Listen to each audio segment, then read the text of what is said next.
Japet ang mekaniko, ana sa makina. Bisan unsang gubay ang makumpuni, sigurado na.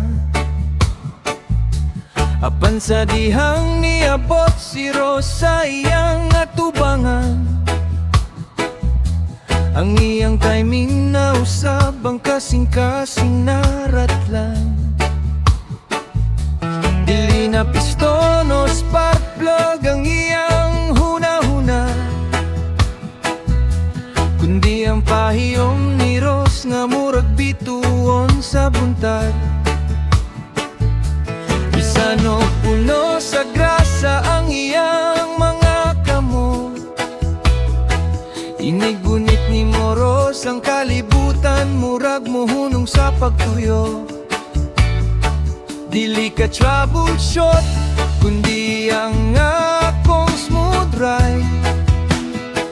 Basta ani ka, Japet is always by your side. Rose, ikaw ang akong bahandi. Bisan og overheat ang adlaw, ikaw ang akong bugnaw nga kape. Si Japet ang imong driver sa biyahe sa gugma. Walay flat tire, walay leak, basta dungan ta.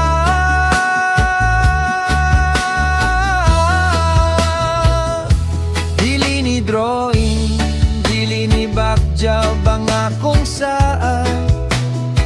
Igugmaon ti kahangtod ang makina sa kalibutan mo, hunong og dagan.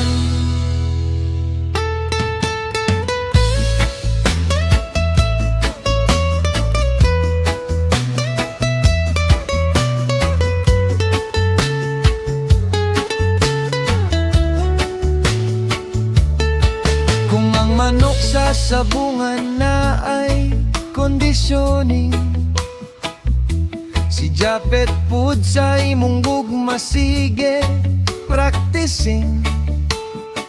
Dili mo kaonog extra rice, basta makita lang ka.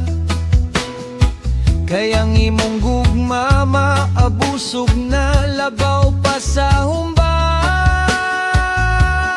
Bisanok sa baang shop, bisanok pait ang tanduay, ikaw ra ang Ros nga mo paumot sa akong pagmahay. Sa matag alignment sa atong kasing-kasing, walay misfire, walay paglubad ang atong kupling. Bisan nun sa pay mahitabo, bisan kinsay mo kontra, si Japet ug si Ros usara ang dagan sa kalsada. Ros, ikaw ang akong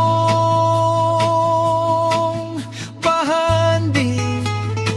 Bisan og overheat ang adlaw, ikaw ang akong bugnaw nga kape. Si Japet ang imong driver sa biyahe sa gugma.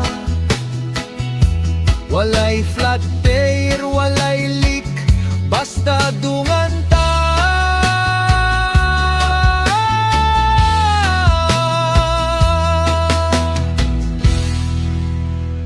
Japet Ros, ang mekaniko nga nahulog sa usa ka talagsaon nga bulak. Love you, Ros.